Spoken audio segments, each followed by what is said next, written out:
Bien, bendiciones mis hermanos y mis hermanas, soy vuestro hermano Emilio y Biblias al Descubierto. Me complace poder compartir con todos vosotros un nuevo audio acerca del libro de Qué buena pregunta de Joseph Sproul. La pregunta que vamos a estar tratando en este día es la siguiente: ¿cuál fue el proceso que siguieron los concilios de la Iglesia para decidir qué manuscritos serían incluidos en la Biblia?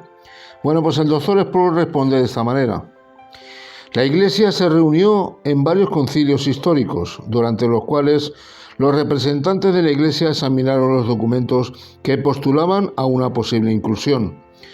Puedo mencionar que entre los pocos de aquellos que no habrían de ser incluidos estaba en una de las primeras cartas de Clemente de Roma, quien fue obispo de Roma alrededor del año 95 después de Cristo. Una de las razones por las cuales la carta de Clemente no se incluyó en el canon fue que Clemente, en su propio escrito, reconocía la superioridad de los escritos apostólicos. ¿De acuerdo a qué criterio los concilios evaluaron los candidatos a la admisión en el canon de la Iglesia? Uno fue el origen apostólico, es decir, si se podía demostrar que un libro estaba escrito por un apóstol de Jesucristo, ese libro era aceptado en el canon. Por ejemplo, el Evangelio de Mateo fue escrito por uno de los 12 discípulos y miembro del cuerpo apostólico, de manera que su libro fue aceptado como canónico desde el comienzo. Mateo no tuvo que esperar hasta el último concilio a fines del siglo IV para ser incluido. Estuvo allí desde el primer día.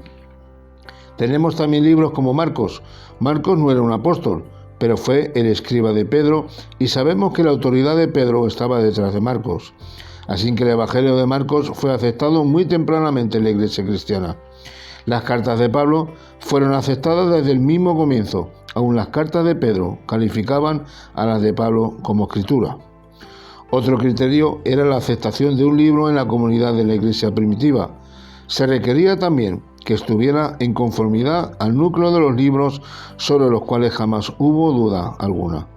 Los pocos libros que fueron cuestionados contrariaban lo que ya estaba claramente establecido como escritura. Amén. Bueno, pues hasta aquí la respuesta que nos da el doctor Sproul. Una breve respuesta, pero muy concisa al mismo tiempo. Una breve respuesta concisa, pero al mismo tiempo exhaustiva. Perdón. Y la siguiente pregunta que trataremos la próxima semana es la siguiente. Hablamos de la Biblia como la palabra inspirada de Dios. En cuanto a los hombres que eligieron los libros para ser incluidos en ella, ¿habrá sido también inspirados por Dios? Muy buena pregunta, veremos el doctor Sproul que nos responderá.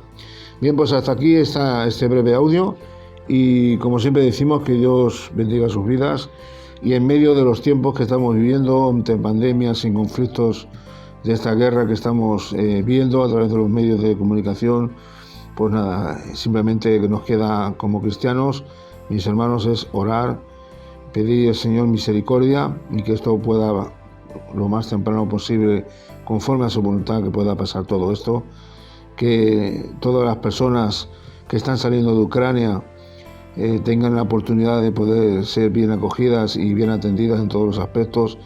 Y bueno, lo que queremos es que haya paz, ¿verdad? Aunque sabemos que los tiempos y la segunda venida de Cristo es inminente y está cercana, y esto es el principio de dolores, pero aún así, pues como cristianos no nos toca otro remedio, ¿no?, que orar por nuestros hermanos en Cristo y también por la demás gente, que tenga el Señor misericordia de sus vidas, ¿verdad?